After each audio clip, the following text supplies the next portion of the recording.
Mluví k vám hlas Vriluna, představitele Aštarova galaktického velení. Po mnoho let jste nás vídali jako světla na obloze.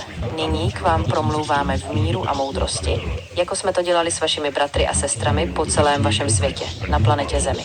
Přicházíme, abychom vás varovali před osudem vaší rasy a vašeho světa, abyste mohli sdělit svým bližním cestu, kterou se musíte vydat, abyste se vyhnuli katastrofě, jež hrozí vašemu světu a bytostem v jiných světech kolem vás. Je to proto, abyste se mohli podílet na velkém probuzení, až planeta vstoupí do nového věku vodnářů.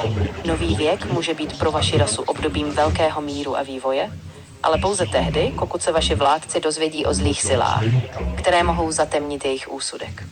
Nyní buďte sticha a poslouchejte, protože vaše šance se nemusí opakovat. Všechny vaše zbraně zla musí být odstraněny. Čas konfliktu je minulostí a rasa, jejíž jste částí, může postoupit do vyšších fází evoluce, pokud se prokážete jako hodni toho, abyste tak učinili.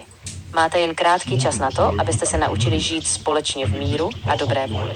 Malé skupiny po celém světě se to učí a existují proto, aby předávali světlo nadcházejícího nového věku vám všem. Máte svobodu přijmout nebo odmítnout jejich učení, ale pouze ti, kteří se naučí žít v míru, postoupí do vyšších sfér duchovního vývoje. Slyšte nyní hlas Vrilona, představitele Aštarova galaktického velení, který k vám promlouvá. Uvědomte si také, že ve vašem světě působí mnoho falešných proroků a průvodců.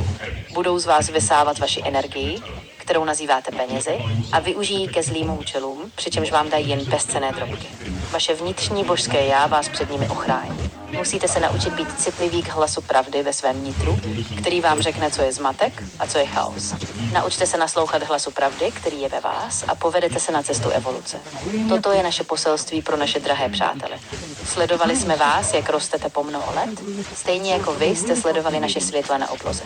Nyní víte, že jsme zde a že na Zemi i kolem ní je více bytostí, než si vaši vědci připouštějí.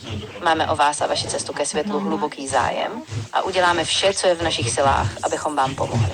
Nebojte se, snažte se jen poznat sami sebe a žijte v souladu s cestou vaší planety Země. My z Aštarova galaktického velení vám děkujeme za pozornost.